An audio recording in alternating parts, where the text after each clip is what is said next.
Hey guys, what's up? I'm back and welcome to my channel. I have another channel, but I figure a sports video isn't really the place considering I've been uploading a lot of like just Rainbow Six or whatever and a bunch of other stuff. I just felt like sports is not the place to channel. So I decided to make a new channel.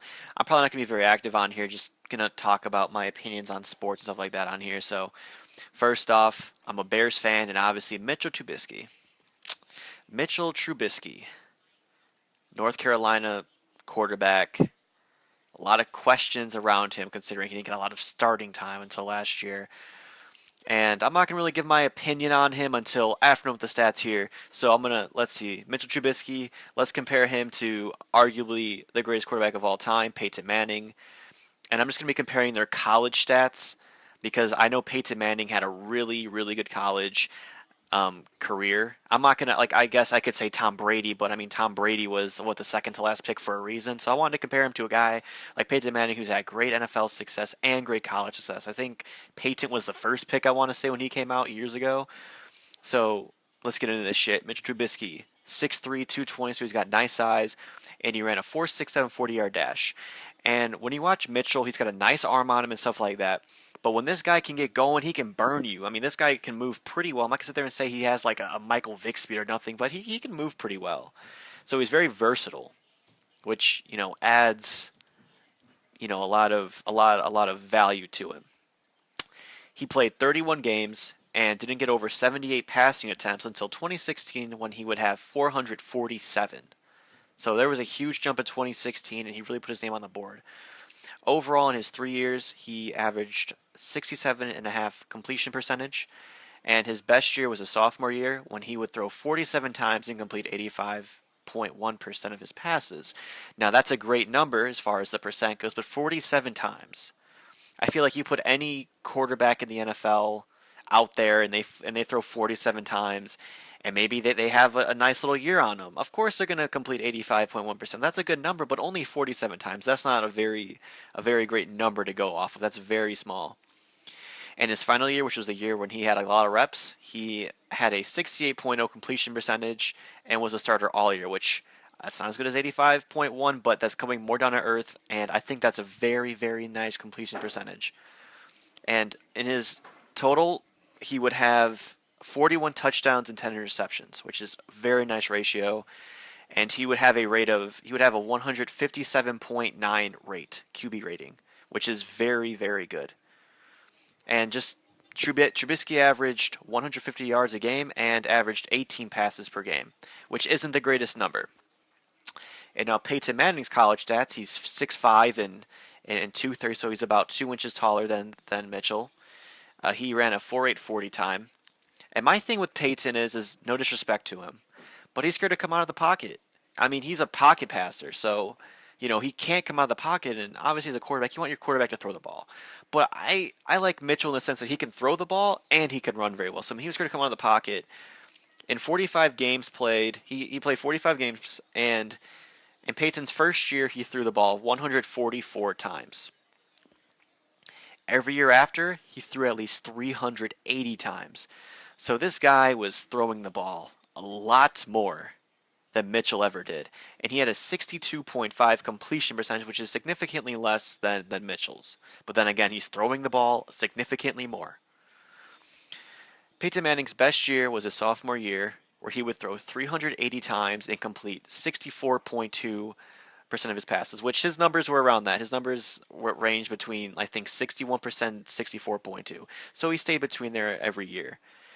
Overall, he would have 89 touchdowns and 33 interceptions, which is roughly a 3-to-1 touchdown interception ratio, while Mitchell Trubisky has a 4-to-1 touchdown interception ratio. Peyton Manning would also average 248 yards per game, which is significantly more than Trubisky's 153, but he also averaged 30 passes per game, while Trubisky averaged 18. So he averaged, a lot more passes per game, 12 more to be exact, which is close to double of what Mitchell was. And overall, I'm not saying Mitch is better. Comparing anyone to Peyton Manning out of college isn't fair. I'm not saying he's better. I'm just going off of their college stats. And, when you're comparing a rook who the Bears picked at 2, you need to compare him to a great college slash NFL quarterback. And the thing as a Bears fan is it's kind of intriguing because the Bears haven't really had a very polarizing quarterback. I mean, Jay Cutler pretty much leads the Bears in like every QB stat. That guy's an absolute bum. Look at his TD to interception ratio. Look at his QB ratings. They're very subpar. And I mean, stats say that. So something about drafting him so high is very intriguing because maybe this, I think if Mitchell Trubisky can pan out as like a top 10, top 15 pick and he stays here for a while, there's a good chance that this guy goes down as our best quarterback in franchise history. Also, like I said earlier, Mitch is more mobile than Peyton. He's got a nice arm. But the thing is Mitchell did it in significantly less time and less attempts. So who knows what we're going to get? Maybe he comes to the NFL level and just flunks. Who knows? And Mitch's stats, when compared and equaled out, is very close to Peyton's when he was coming out of college. The stats are right next to each other. Like I said earlier, Peyton obviously, was playing for 4 years and was starting every year and was a prodigy coming out of college, while Trubisky only started 1 year. And also, there's things that stats can't show. Peyton's ability to manipulate a defense and dissect is something most QBs can't do.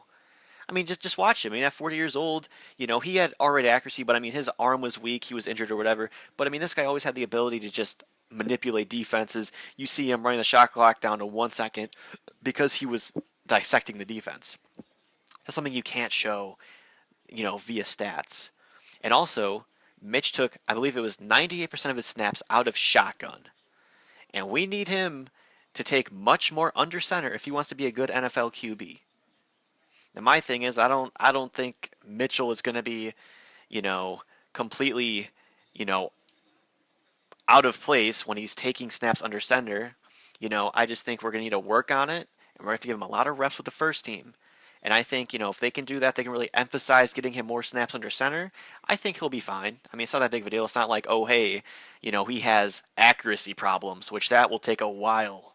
Will take a while to fix. Some QBs don't get over that. It's just, okay, let's just take a bunch of reps here. And I think he'll be fine by the start of the season, but who knows.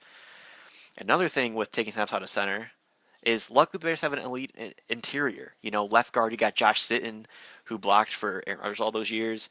He's, a top 3 left guard in my opinion. You look at center, we have Cody Whitehair, who actually was up there for Rookie of the Year. Even though he was a left guard, he was drafted as left guard, but shifted over to center. But this guy is really good at center, and given the fact he played borderline Pro Bowl caliber last year, imagine him this year when he has more games. He's going to be even better. And at right guard, you got Kyle Long, who's the best right guard in the league. I mean, we got a nice interior, so I think it'll help him develop. And overall, now here's where I become much more opinionated. Not a fan of the pick at all. I think it's absolutely stupid. I'm not saying Mitch is bad or is going to be bad because I honestly like his tape. I think he's going to be a nice quarterback. Now, am I sit there and say he's going to be Tom Brady or Peyton Manning or even Ben Roethlisberger? No. But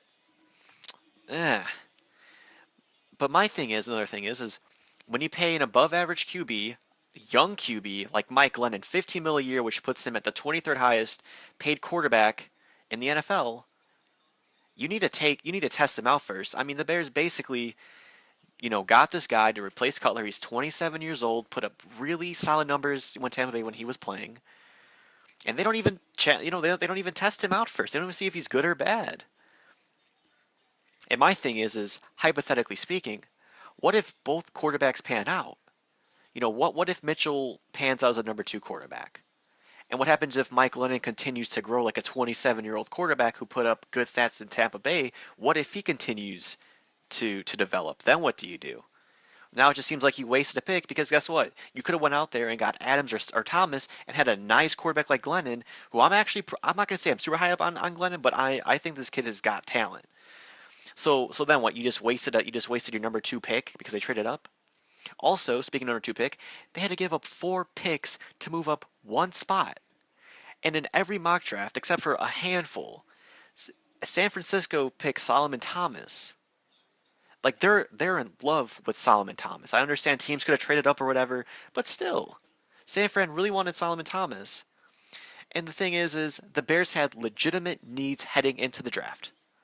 Now, I could be wrong when I say this, you can agree to disagree, but I personally thought the Bears' weakness was defensive end. I look at that Bears defensive line, they have Akeem Hicks, who put up great numbers at defensive end, and then you look at the other end spot, they have Mitch Unrein, who put up like 16 tackles last year. Like, are you serious? He's a bum, and he's like 33. They also have safety, which I'm not going to sit there and say it's a super big weakness because you have Amos, who's an absolute elite tackler, but he forces no turnovers. But they could have went out there and got Adams. And then offensive tackle. Obviously, offensive tackle isn't an address, you don't address that position at pick number 2. But I thought, okay, like I saw Cam Robinson at the end of day one. He was heading into the second round. I'm like, the Bears need to trade picks to get this guy because he would solidify this offensive line and make them a top 5, top 10 offensive line. But those were the needs, and they didn't really address them. And like I said, defensive end was there with Solomon Thomas, who's great. You have Jamal Adams at safety, who I think has, future Hall of Famer written all over him, future Pro Bowler at least. Like, come on. Um, it's just it's sad. And also, Pace said a few weeks prior to the draft, he was going to draft the best player on the board, not necessarily what we needed. And my thing is Mitchell Trubisky was ranked, I want to say, he was ranked 20 something. I think he was ranked 23rd on every board I was seeing as far as top college talent on the board. So this guy was ranked 20 something. I mean, the quarterbacks were ranked kind of low. He also plays a position we are set on the next couple of years for. Like I said, Mike Lennon, we have him for 3 years. And I think he's going to be a nice little QB for us. So basically, you're picking a guy who's not even close to the best talent as far as the rankings go, and you're also picking a guy who plays a position that we're already pretty good at. So to me, it's a lose-lose. It doesn't really make any sense. And also, some issues as well is, recently, I was actually reading this, I think an article was published a couple days ago. It said Mike Lennon came out and said he felt betrayed by the Bears with them adding Trubisky. Because this isn't like, okay, the Bears at a 4th round quarterback or something. They used the number 2 pick on Trubisky. So this isn't just a guy that's going to sit around for a couple years or something. This guy is probably going to start sometime throughout the season. And honestly, I think if Trubisky plays really well in preseason, I would not be surprised if he starts game 1.